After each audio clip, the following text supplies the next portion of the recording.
ঈদুল ফিতর উদযাপনের মধ্যেও আজ রোববার গাজায় নৃশংস বোমা হামলা চালিয়েছে ইসরায়েল। এতে ৫ জন শিশুসহ ৯ ফিলিস্তিনি নিহত হয়েছেন। কাতার ভিত্তিক সংবাদ মাধ্যম আল জাজিরার প্রতিবেদনে এই তথ্য জানানো হয়েছে। এই ঈদে জামা জুতো অ্যাক্সেসরিজের ডিসকাউন্ট। এদিকে গাজায় যুদ্ধবিরতির প্রস্তাবে সম্মত হওয়ার কথা জানিয়েছে স্বাধীনতাকামী সশস্ত্র সংগঠন হামাস। বার্তা সংস্থা রয়টার্স জানিয়েছে, ২ দিন আগে মিশর ও কাতারের পক্ষ থেকে যুদ্ধবিরতির প্রস্তাব দেওয়া হয়েছিল। সেই প্রস্তাবে রাজি হওয়ার কথা জানিয়েছে হামাস।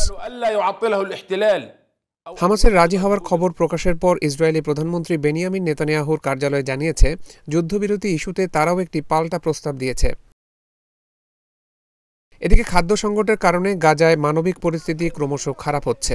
বিশ্ব খাদ্য সংস্থা আশঙ্কা প্রকাশ করে বলেছে, গাজায় ইসরায়েলি অবরোধ অব্যাহত থাকায় সেখানকার খাদ্যের মজুদ ক্রমশ কমে আসছে। আর মাত্র ১০ দিনের মধ্যে সকল মজুদ খাদ্য শেষ হয়ে যেতে পারে। গাজা স্বাস্থ্য মন্ত্রণালয় জানিয়েছে, গত ১.৫ বছরের গাজা যুদ্ধে ইসরায়েলি হামলায় কমপক্ষে ৫০,২৭৭ জন ফিলিস্তিনি নিহত হয়েছেন এবং ১,১৪,০৯৫ জন আহত হয়েছেন। তবে গাজার সরকারি গণমাধ্যম ২ মাস আগেই বলেছে, নিহতের সংখ্যা ৬১,৭০০ জনেরও বেশি। ধ্বংসস্তূপের নিচে এখনও হাজার হাজার মরদেহ আটকা পড়ে আছে বলে আশঙ্কা করা হচ্ছে।